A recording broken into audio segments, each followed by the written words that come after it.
भारतीय समाज में रिश्तों की मर्यादा और पारिवारिक मूल्यों को सर्वोपरि माना जाता है, लेकिन जब कोई रिश्ता इन परंपराओं को तोड़ता है तो वो केवल एक निजी मामला नहीं रह जाता, बल्कि समाज की सोच, व्यवस्था और संवेदनाओं को झकझोर देता है। उत्तर प्रदेश के अलीगढ़ जिले से सामने आया एक ऐसा ही मामला इन दिनों सुर्खियों में है, जहां एक महिला अपने होने वाले दामाद के साथ प्रेम में पड़कर न केवल घर से फरार हो गई, बल्कि पूरे पुलिस प्रशासन को भी कई राज्यों में छानबीन करने पर मजबूर कर दिया। मामला अलीगढ़ जिले के मडरात थाना क्षेत्र का है। गांव मछरिया नगला निवासी सपना की बेटी की शादी राहुल नाम के युवक से तय हुई थी, लेकिन शादी से पहले ही सपना और राहुल के बीच प्रेम संबंध बन गए।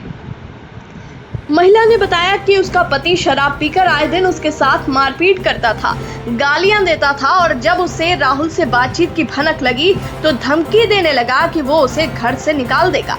सपना का कहना है कि उसकी बेटी भी उस पर तरह तरह के आरोप लगाने लगी थी, जिससे उसका मानसिक जीवन अत्यंत कष्टदायक हो गया था।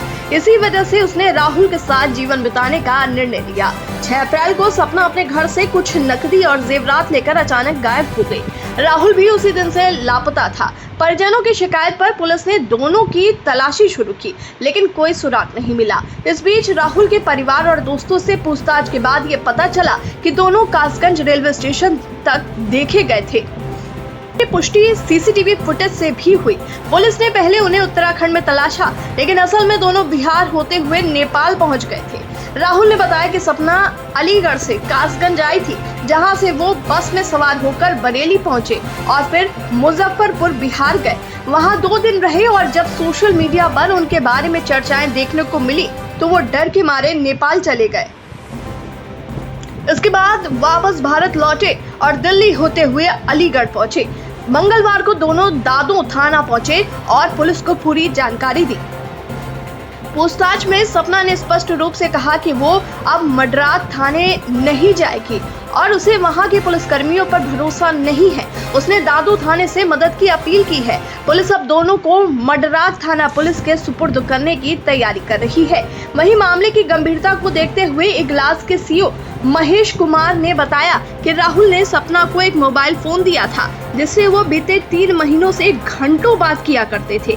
प्रारंभिक जांच में ये भी सामने आया कि राहुल के कुछ दोस्तों ने दोनों को फरारी में मदद की और उन्हें कासगंज रेलवे स्टेशन तक छोड़ा था।